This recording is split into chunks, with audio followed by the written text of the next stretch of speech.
The Book of Daniel.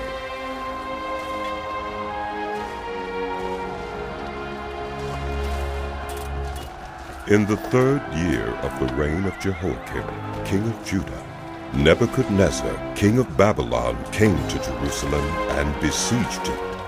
And the Lord delivered Jehoiakim, king of Judah, into his hand, along with some of the articles from the temple of God. These he carried off to the temple of his God in Babylonia, and put in the treasure house of his God.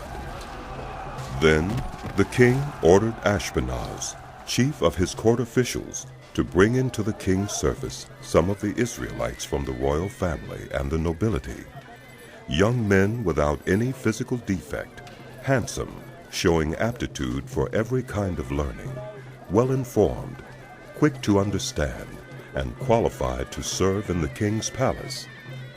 He was to teach them the language and literature of the Babylonians. The king assigned them a daily amount of food and wine from the king's table. They were to be trained for 3 years, and after that they were to enter the king's service. Among those who were chosen were some from Judah: Daniel, Hananiah, Mishael, and Azariah. The chief official gave them new names. To Daniel, the name Belteshazzar; to Hananiah, Shadrach; to Mishael, Meshach; and to Azariah, Abednego.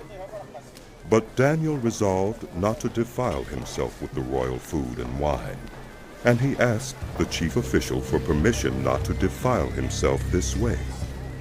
Now God had caused the official to show favor and compassion to Daniel, but the official told Daniel, "I am afraid of my lord the king, who has assigned your food and drink.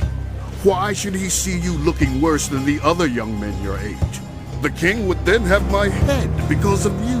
Daniel then said to the guard whom the chief official had appointed over Daniel, Hananiah, Mishael, and Azariah, "Please, test your servants for 10 days. Give us nothing but vegetables to eat and water to drink. Then compare our appearance with that of the young men who eat the royal food, and treat your servants in accordance with what you see." So he agreed to this and tested them for 10 days.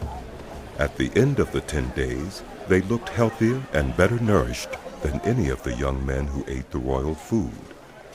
So the guard took away their choice food and the wine they were to drink, and gave them vegetables instead. To these 4 young men, God gave knowledge and understanding of all kinds of literature and learning, and Daniel could understand visions and dreams of all kinds. At the end of the time set by the king to bring them into his service, the chief official presented them to Nebuchadnezzar. The king talked with them, and he found none equal to Daniel, Hananiah, Mishael, and Azariah. So they entered the king's service.